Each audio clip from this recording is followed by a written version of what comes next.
Hello and good evening. We are in my room tonight because the MacBook does not like to stay on, as it turns out, when it's not plugged in. And I don't want to plug it in outside where I usually record, so we're in my room, nice and cozy. I had a few things to say before jumping into this video. One, I will have a pick a card out early next week, I hope. I just got the camera that I've been waiting for from my friend. I'm super excited to use it.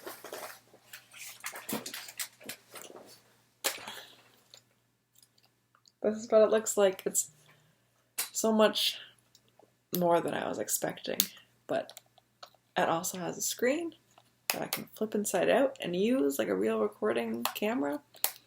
But more importantly, I can watch when I'm like recording, and I can record tarot videos like from my perspective, so like have the camera here on a tripod facing downward.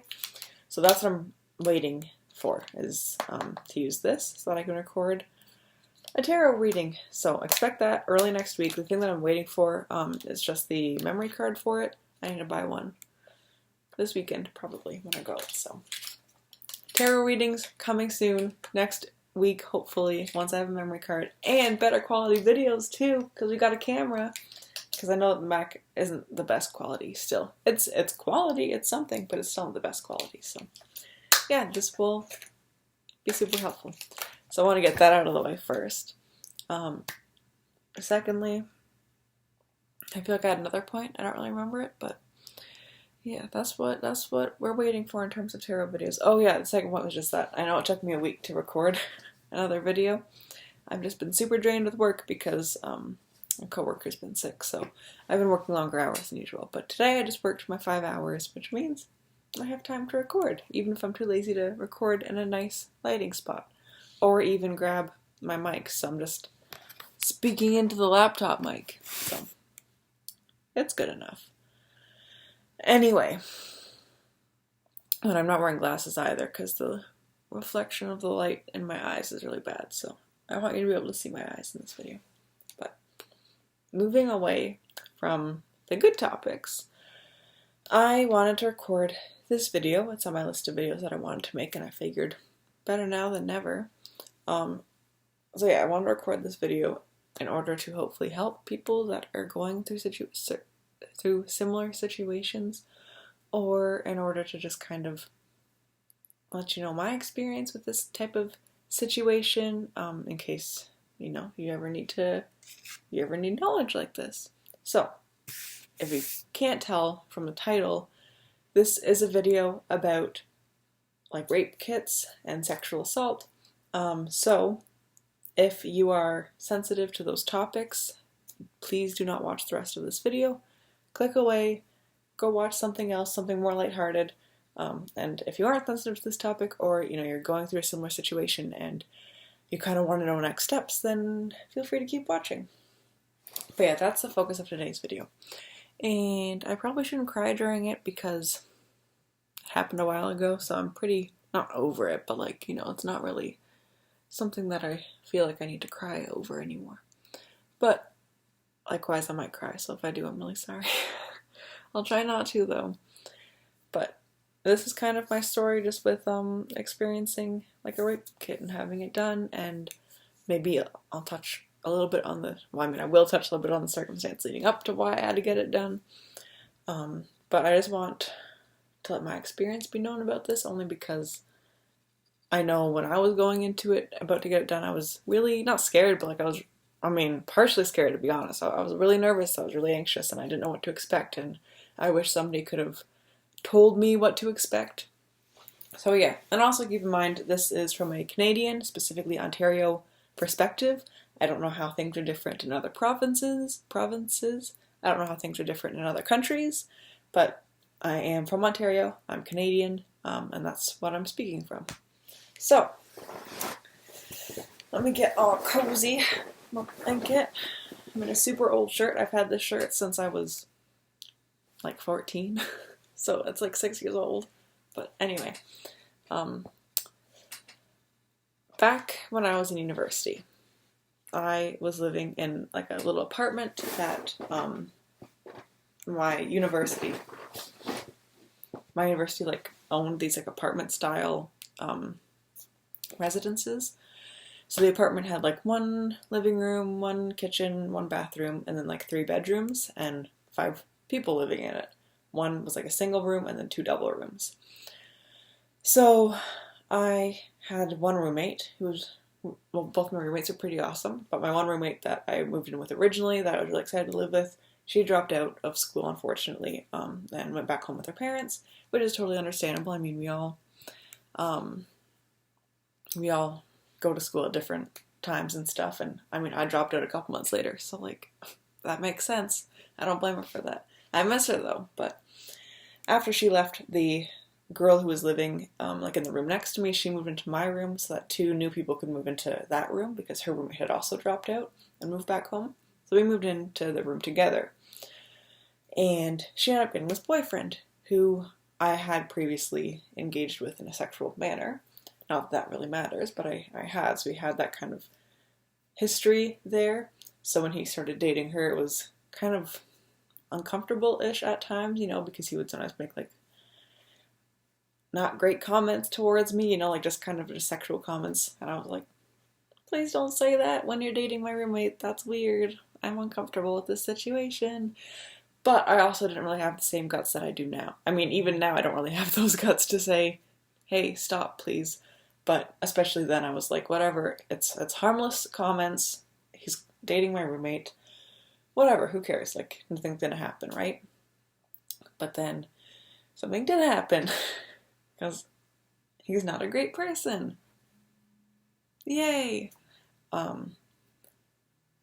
Yeah, so basically, from my understanding, I don't have memory of the situation because of what had happened prior to it. But basically, from my point of view, he had roofied me, basically. I don't really want to use the words roofied per se because it wasn't like this things you use to roofie people. But he had offered me some medication to help me go to bed because I was saying that I was having problems sleeping and stuff because I'm bipolar and mania makes it really hard to sleep sometimes. So I was saying that I just wanted to sleep so bad, right? And I couldn't sleep. So he's like, here's some medication, take this. And it was similar or the same medication that I've already been prescribed before for helping me sleep. So I was like, yeah, that's fine. I'll just take the dosage you're recommending and take it and go to bed. And I did go to bed. I went to bed very hard. I crashed and I slept all through the night. And it was one of the best nights of sleep I've ever got, I think. And I have no recollection of anything happening that night. I was passed out, cold, didn't move, didn't say a thing, just slept the whole night. It was great. Until I woke up and my roommate was really upset with me because I guess I had slept with her boyfriend the night before. Which was really confusing to me because no, I did not. I had slept alone with my eyes closed last night. You know, like, so I shouldn't laugh, but I was like, in the moment, I was like, what are you talking about? Like, we share a room. You saw that I passed out cold. I didn't sleep with him. But then she was like, oh, that would explain why you weren't really saying anything or moving or anything. You were just laying there and letting it happen. And I'm like, so something did happen then? And she's like, yeah, I'm pretty upset about it. And I'm like, well, you can't be upset with me about it because you just confirmed that you knew or at least suspected that I was sleeping because I wasn't making any noise or moving or anything, right? But I guess she had, you know, witnessed half of this interaction or half of whatever he was doing and then had left the room to go be upset about it in the kitchen or living room or whatever, right? Which, if what she thought was happening was actually happening as a reasonable response, I wouldn't want to be in the same room if my boyfriend was sleeping with one of my friends. You know, I'd be like, whoa, what the heck? And I would storm out too. But, you know, she also didn't quite know what was going on and just kind of made that assumption there and left.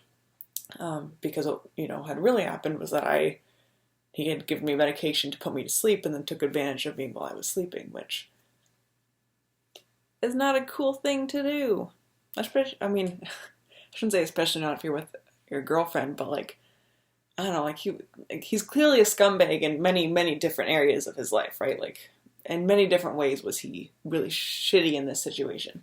And nothing that happened there should have happened, and I'm just like, appalled that it happened the way it did, let alone happened at all. But yeah, so after that happened, I was like, I feel like I feel like I should feel a certain way about this. I didn't really, to this day, I don't really know how I feel about it because I don't remember it. Sometimes I do. I can't lie. Sometimes when I'm falling asleep, there'll be like a flashback or like a glimmer, and I'm like, whoa, I'm panicking now, and I don't want to think about that. But that is pretty instantaneously, and I can't recall any memories right now. And at the time, I certainly didn't have any memories of the situation, and I didn't really know what to do from there. So then I went out to one of our other roommates, who actually was the person who's like in charge of the whole floor that we were on, like the whole apartment floor. So I went to her because she was a couple years older than me and just had more training and stuff in terms of taking care of other people. So I'm like, she might know what to do now. So I sat down with her and I explained the situation. And I was like, what do we do? And she's like, well, we do whatever you want to do about this. I think we should talk to like someone like above me, tell them the situation, maybe get guidance from them. So that's what we did. We called somebody else. I went and saw him. I demanded that my one roommate that I had confided in come with me, only because I didn't want to talk about it alone, obviously. Especially not with a man. I was uncomfortable and just didn't want to be alone in a room with a man talking about this after a man had just taken advantage of me, perhaps. So I was like, I'd be more comfortable if she came in. She won't say anything. I just need her sitting here. So we sat there. I told him what happened. He recommended I go to the hospital and get a rape kit done. That way, even if I decide right now not to pursue charges, I still have the rape kit done. That way, if in a month or two I decide to press charges, we have evidence to go off of, right? And as someone who has experienced pressing charges against people in the past without really with different types of evidence, I knew that made sense. I was like, that makes sense. I should do this. I should listen to you and get the rape kit done because that just seems like the logical next step. I wasn't sure at the time if I wanted to press charges. Again, because of history with pressing charges, I was pretty decisive that I didn't want to press charges. I was like, I can't do that again. I won't. But just in case I change my mind, let's go get the rape kit done. And that's what I mainly want to talk about instead of spending 12 minutes talking about what led up to it. But it's good to know the history as well, of course, as to what led me to that situation. So we went and got the rape kit done. So you go to the hospital, which is like the hospital in the city, just the regular city hospital. I can't think of the word I was trying to find there, but we went to that hospital. The university I attended paid for the taxi to get there and back, which was very generous of them and very good. I think the way the university I went to handled the situation was really good. They offered to expel the guy who did that to me. They, like I said, they paid for the taxi there and back. They offered support system once I came back from the hospital and to continue supporting me throughout my year there. So the university I went to, amazing for helping me with that. I do know some universities aren't so great at that, so kudos to them. But anyway, they paid for the taxi to the hospital. We went to the hospital. I think we called ahead to let them know that I was coming in to get a rape kit done. And they had to call like a specialist who specializes in sexual assaults. So we're sitting in the hospital. It's kind of beginning to hit me. And I'm like, I was taken advantage of last night. I don't remember it, but I was. And now I'm trying to deal with the aftermath of this. And there's a lot of stuff going on. And I don't know what to do. And I miss my mom, I just want to call someone I know and be like, hey, I'm alone in the city all by myself with people I don't really know that well. And this happened. And what do I do? It was just really overwhelming at that point when sitting in the hospital, alone with my one roommate. She had come, the one that I had confided in, and came with me to speak to the person who was above her in terms of the situation. So she was with me sitting in the hospital, and still I didn't know her that well. I'd only been living there for 3 months or so, or 4 months, and I don't really get close with people that often. So it was just, I was freaked out. I was alone. I was scared. I wanted my parents, but I wasn't very close with them at that time, at least. So I didn't even know how to text my mom about it. So I just didn't tell her until, months and months later. But we're sitting there waiting. Finally, the sexual assault specialist comes by and she invites me to follow her. So I do. And it was a her, which in my opinion did make a little bit of a difference. I was more comfortable with a her than I think I would have been with a he. But again, that is just because of what had happened the night before, and I was just afraid to be in that kind of vulnerable state with somebody that could take advantage of me again. Although, realistically, a woman could take advantage as well, but anyway, so we go to this room that she has all kind of prepared for me, and she invites me into the room, and I go to bring my roommate in, and she's like, she can't come with you. And I'm like, but this is uncomfortable and really scary for me, and I need somebody, you know?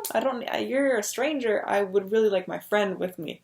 And she's like, no, if you want this done, I can't have your friend come in with you. And I'm like, okay, I guess. So that was really scary, and that's kind of the first thing I wanted to say, is that if you are going to need a test like this done, there's a good chance you'll have to be alone for it. So just kind of make sure you're prepared for that to happen, because it was really unsettling for me, and I was really like, okay, like now I have to kind of readjust my whole train of thought here and figure out what to do next. And I'm like, no, like I still want it done. I guess I'll just do it without her. Now, I think the reasoning behind this is just in case the person you're with is the one who assaulted you, to make sure you're safe in that term, and they can ask you questions that you might not feel comfortable answering in front of that person. But, that wasn't the situation here. Like, she wasn't the one that did anything, and I wanted her in the room.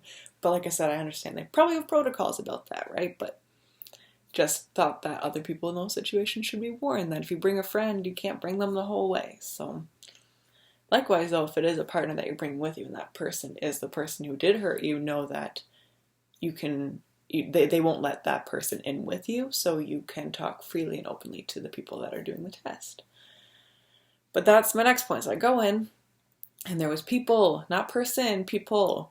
It was the lady who specializes in sexual assault, and then as well, she was kind of training like a younger nurse or something, right, and kind of taking over her role or being able to do her same job, which is cool and understandable and great, and I'm glad that we are training people for this position, but let's not use people like dummies, like it was really, really uncomfortable. I was like, I can't have my friend in here, but you can have your friend in here, which again, isn't the situation, but like in that moment, with all those feelings, I thought that's kind of how it's interpreted. Like, that's how I took it as. I was like, how come I can't have someone, but you can? Like, that's not fair. I want somebody.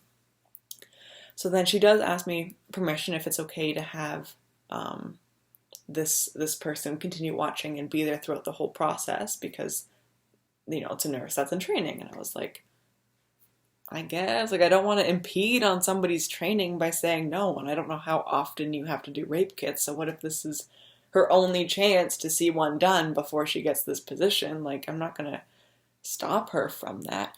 Of course, I could have said no, I wasn't comfortable with it, and I'm sure she would have left the room, and unfortunately, I'm sure there would have been many other opportunities for her to learn this, but I'm just a people pleaser, so I let the nurse stay. But yeah, just know too that, if you're in that situation and they have somebody else in the room with the person that's doing the test, like, if you aren't comfortable with it, ask that person to leave, because if you just want to be one-on-one, then it should just be only one-on-one. Because yeah, that was really scary. But then in terms of the rape kit, it was a lot. Like, so they basically swab all the areas that are considered sexual organs, or where there might be DNA. So like your chest area, and then the bum area, and then like the front area. I don't know why I don't want to say that word, but I don't. So yeah, they start like with the chest area, which was cool, but also, I don't like my breasts being touched very much. I like get really weird dysphoria about them, and I freak out when people touch them. So like having a stranger touch them, I was like, I don't want these on me, please. If you're gonna have your hands there, can you like just cut them off while you're at it? Like, stop touching my breasts, please. So that was really uncomfortable, but I figured it's only gonna get worse from there. So then, they swab the outside area of the vagina, so like the outer labia, and then like the inner labia part, and then like they put something inside as well to swab the inside for DNA, which is when I noticed that I was really sore down there, like really sore, like post non-consensual sex sore, which makes sense given the night before. But it was kind of unexpected, and not expecting them to put something up there. She did warn me, she's like, we're gonna just be swabbing down here, and I'm like, okay, but like it wasn't expected. I was like, get that out, please. I don't want it in me. I don't want anything in me. I don't want anyone touching me down there, and you're touching everywhere down there. And then again, like I said, the bum area as well, and they're touching everywhere in there and down there, and I'm like, I don't I don't like this. Please stop. But they have to do it. That's what the whole rape kit is, right? Like they're testing for DNA anywhere that they can find it. So they go through all that, and those are the areas that they're going to be testing for. I don't know if you're a man or if you have male genitalia, where exactly they test for that, because I don't have male genitalia, so I'm not too sure. But in terms of female genitalia, those are the places that they test. They focus a lot on the actual nipple themselves, and then the bum and vagina area, which was really scary and intrusive. And having like the other nurse there just staring and watching, being like, "Oh, so like that's where you put it?" I'm like, "Stop that!" It was a really uncomfortable situation, and I hated every last minute of it. I felt more.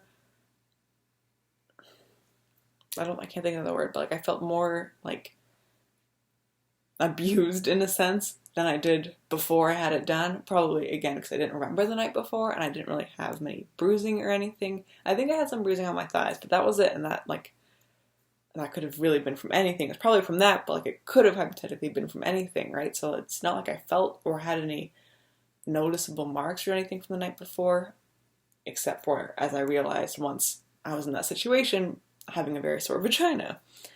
But again, like it just, I wasn't even thinking about that at the time until they touched down there. And then I was like, oh, I guess that makes sense. But point is, once they were all over me, I was like, this feels more intrusive. It feels more intrusive than I felt before. So that was really unsettling. And again, I feel like I probably should have expected it. And they were very good at talking about it the whole time and stuff. But once I got down to business, like they were just trying to focus on doing the business and getting it done.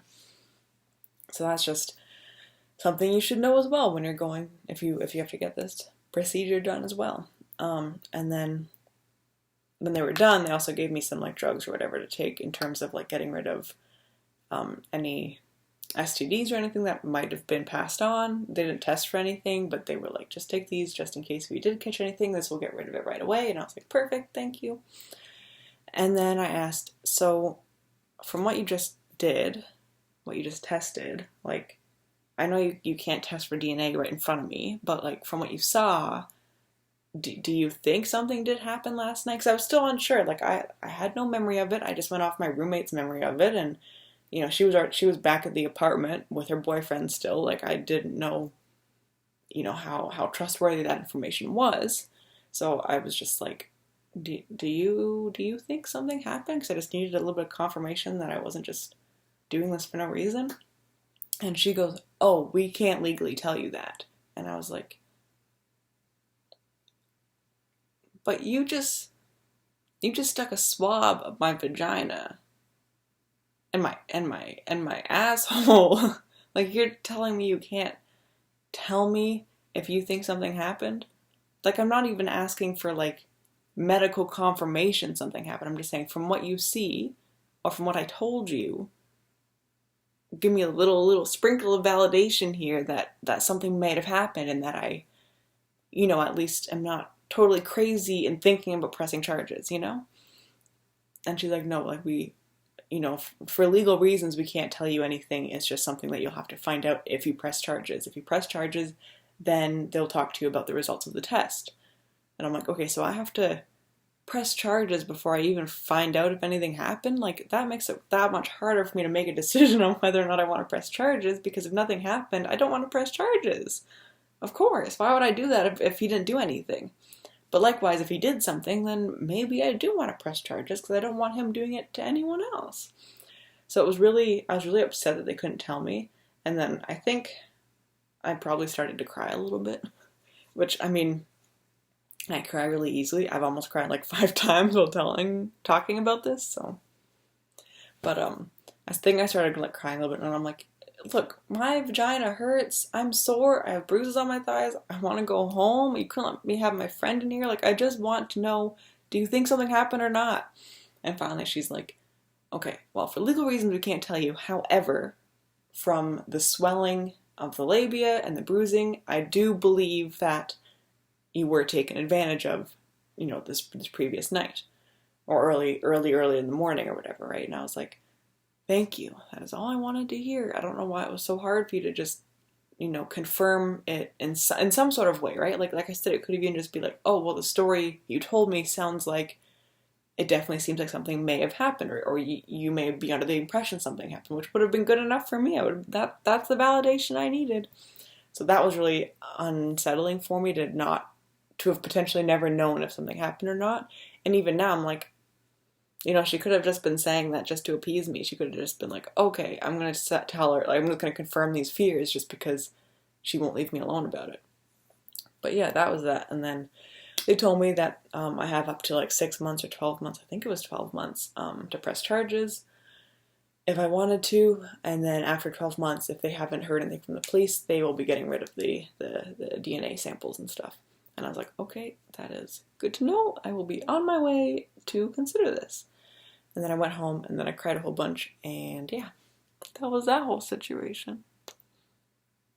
But yeah, like I said, I just wanted to share that with you in case anybody was going through a similar situation, or in case you ever are in that similar situation where you need to have something like that done so that you know what to expect, because I certainly didn't know what to expect. And also it feels really good to talk about stuff like that because I don't really talk about it that often. So I probably should. I should be in therapy. You know what I learned from talking for 26 minutes? I should be in therapy. I need therapy, but whatever. What can you do? But yeah, anyway, like I said, that's from a Canadian or Ontarioan perspective. Things might be different. Protocols might be different from province to province, even maybe from city to city. But yeah, I hope...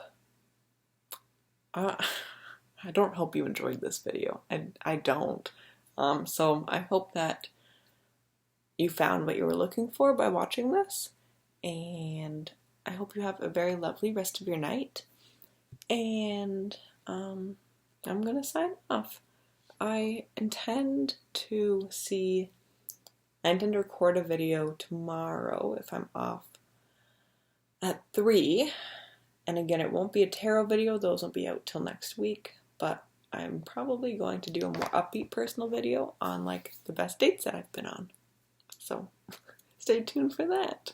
But yeah, I hope you guys all have a lovely rest of your night. And I love you very much, and I hope you are taking care of yourself.